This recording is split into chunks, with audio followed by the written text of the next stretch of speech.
रात गहरी हो चुकी थी। मेले की चहल पहल अब बस यादों में थी। दो दोस्त रामलाल और किशन मेले में अपना सामान बेचकर देर रात को अपने गांव की तरफ लौट रहे थे। उनके हाथ में खाली टोकरी और झोले थे, लेकिन दिलों में एक अजीब सुकून था कि दिन मेहनत भरा जरूर था, पर लाभ अच्छा मिला। रास्ता सुनसान था, हवा हल्की ठंडी चल रही थी और बीच बीच में झिंगूरों की आवाजें सुनाई देती थी। अरे किशन, आज तो मजा आ गया। इतनी कमाई की उम्मीद तो मुझे नहीं थी। सोचा था कि बस जैसे तैसे निकल जाए, लेकिन शाम तक तो थकान भी भूल गए।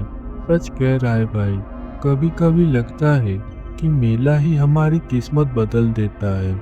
इतने सारे लोग, इतना शोरगुल, और हमारी दुकान पर भीड़ लगी रहे, यह भी कम खुशी की बात है क्या? हाँ भाई, मेले का तो अलग ही मजा है। लेकिन एक बात बता, हमने ये रात में सफर करने का फैसला सही किया या गलत? देख, सच कहूँ तो मन में डर तो है, और चारों तरफ अंधेरा ही अंधेरा। ये जंगल का रास्ता, कहीं से कोई आवाज आ जाए तो दिल कांप उठता है। अरे किशन, डर किस बात का?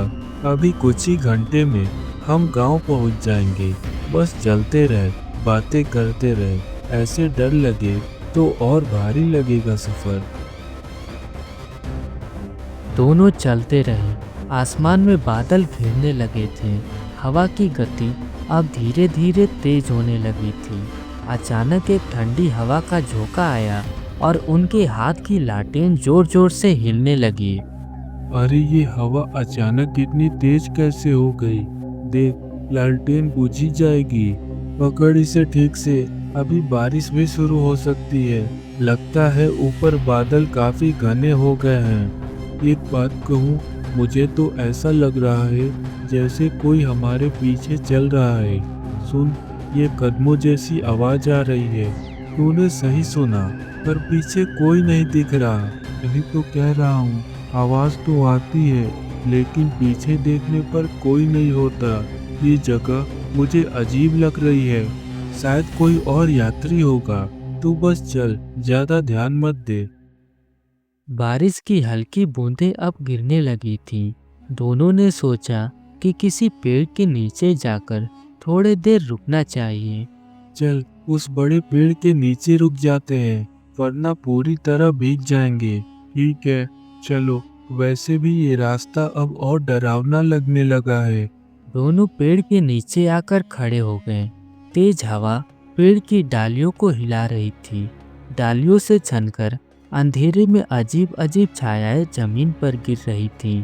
बीच बीच में बिजली चमकती और क्षण भर के लिए पूरा इलाका उजाले में नहा जाता।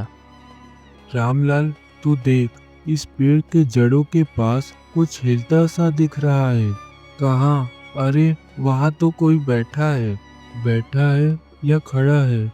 अभी जब बिजली चमकी थी तो ऐसा लगा जैसे कोई लंबी सी आकृति वहाँ खड़ा हो और हमें देख रहा हो। बकवास मत कर, शायद कोई जानवर होगा। तू डर मत, चल यहाँ से आगे बढ़ते हैं।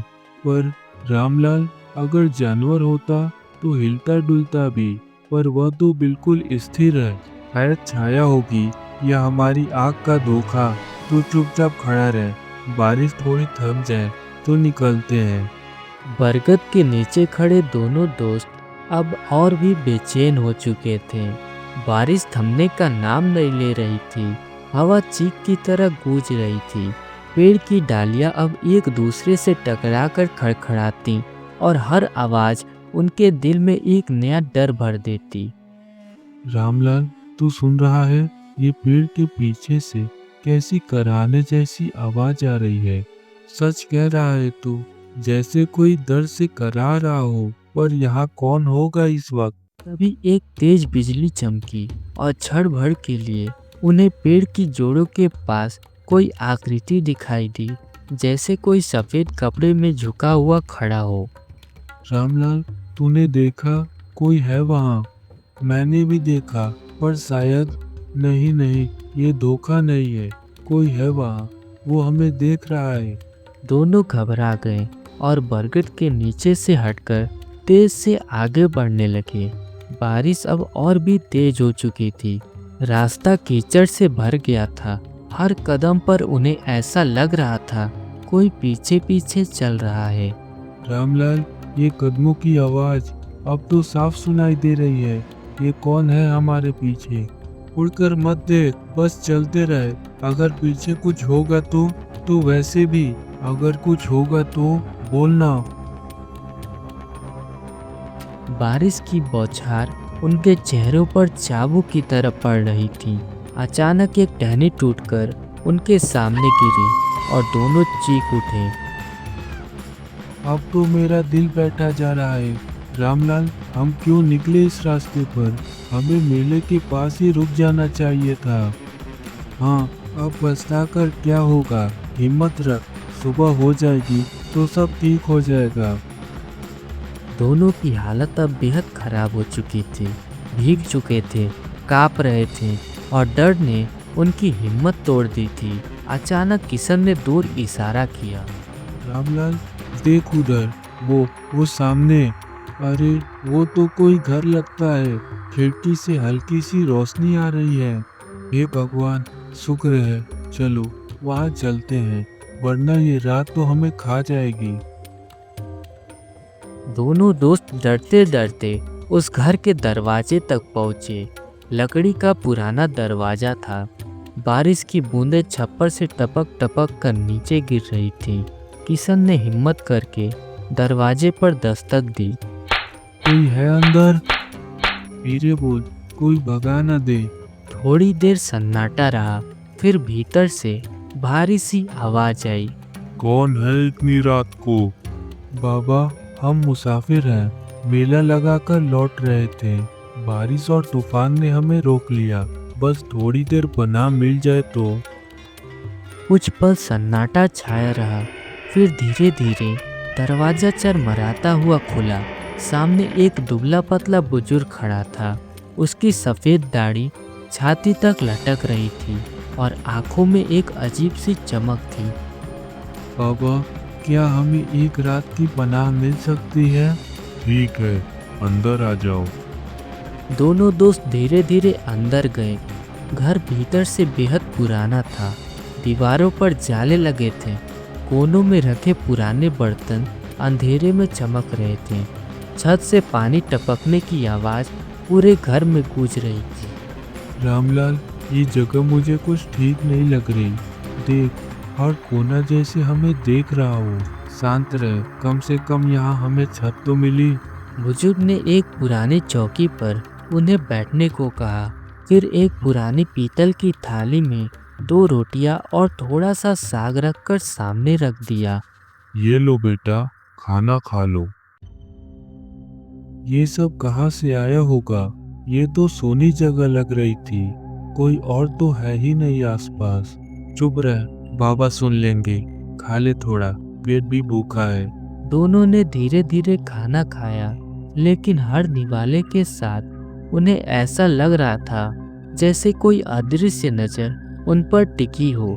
बीच बीच में घर की खिड़कियां अपने आप चरमराकर खुल जाती और फिर बंद हो जाती। ये खिड़की अपने आप क्यों खुल रही है? तूने देखा ना? हवा होगी, बाहर तूफान है। तू चुपचाप खा बस। बुजुर्ग ने उन्हें एक कोने में पुरानी दरी बिछा कर दी और कहा, तुम दोनों थोड़ा आराम कर लो, रात लंबी है। दोनों दोस्त दरी पर लेट तो गए, पर नींद उनकी आंखों से कोसों दूर थी। बाहर तूफान गूंज रहा था और घर के भीतर सन्नाटे में बस उनकी धड़कनों की आवाज़ें सुनाई देती थी। हर छाया, हर आहट उन्हें डरा देती थी। पर थके हुए शरीर आखिरकार झपकियां लेने लगे और वह भयावह रात उनके लिए धीरे धीरे गुजरती रही।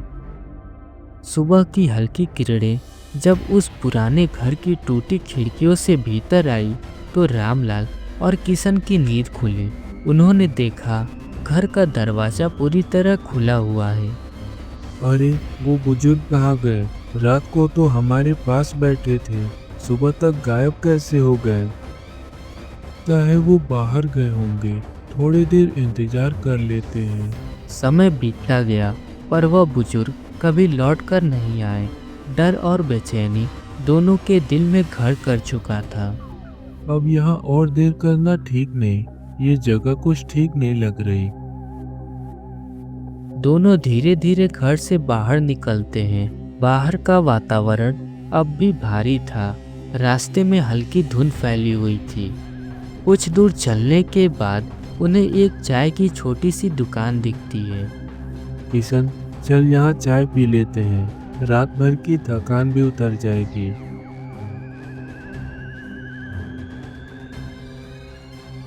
भाई, ये रास्ते पर थोड़ा आगे एक पुराना घर है, उसमें एक बुजुर्ग रहते हैं।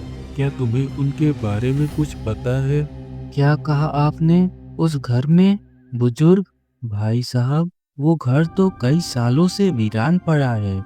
वहाँ कोई नहीं रहता। पर कल रात हमें वहीं एक बुजुर्ग मिले। उन्होंने हमें खाना खिलाया और रुकने के लिए जगह दी। वो वही बुजुर्ग होंगे जिनके ऊपर कई साल पहले तेज तूफान में बिजली गिरी थी और उनकी वहीं मौत हो गई थी। तब से उस घर को शापित मानते हैं। कोई वहां नहीं जाता। उनके चेहरे पर डर साफ झलक रहा था। कल रात उन्होंने किसके साथ वक्त बिताया, किसके साथ खाना खाया, यह सवाल उन्हें भीतर तक हिला गया। अब समझ आया क्यों रात भर हमें उस घर में कुछ अजीब सा लग रहा था। दोनों धीरे धीरे गांव की तरफ बढ़ते हैं। पीछे मुड़कर एक बार उस दिशा में देखते हैं। दूर वही वीरान घर धुंध में गायब सा दिखता है। वो रात उनकी जिंदगी की सबसे भयावह रात बन गई।